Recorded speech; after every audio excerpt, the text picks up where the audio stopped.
In this example, we're going to write and solve a definite integral that's going to give us the area of the region bound by these four equations. Well, three of these four equations are really nice. They're just lines. So y equals 0 is going to be our x-axis, x equals 0 is going to be our y-axis, and then of course x equals 2. Okay, so it looks like we're going to be bound inside this first quadrant here.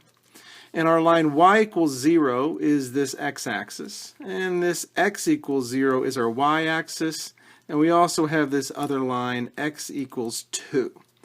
All right, well, this parabola here, 3/4 x squared plus x plus 1, is going to have, it looks like, a positive 1 for its y-intercept, so we'll put this 1 right there. And then at x equals 2, so let's plug in 2, 2 squared is 4, 3/4 of 4 is 3, so 3 plus 2 is 5, plus 1 more is 6.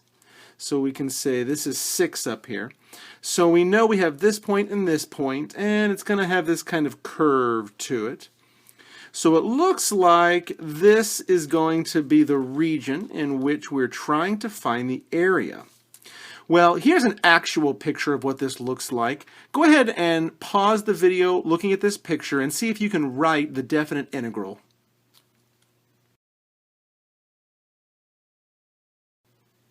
Okay, so looking at the graph, this is kind of a rough estimate as to what's going on here.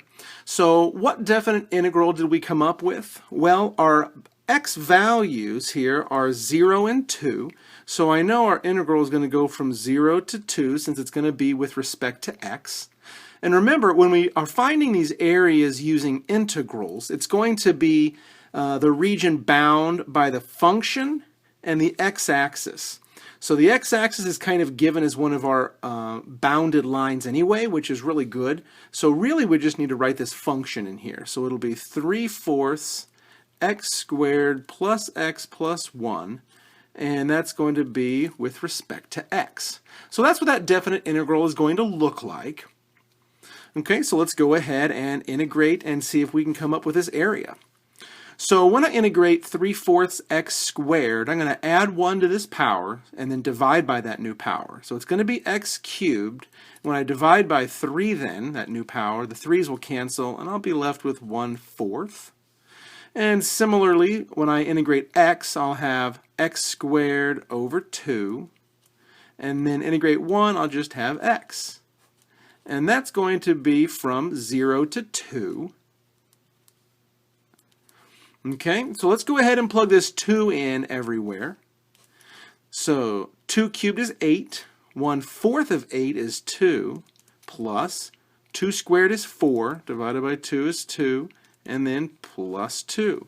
And we're going to subtract, now plugging in this lower bound, so 0, 0, 0. So I'm actually just going to subtract 0, which is nothing. So it looks like 2 plus 2 plus 2 is 6. So the area of this region bound by these four equations here, that looks roughly like this, is going to be 6 square units.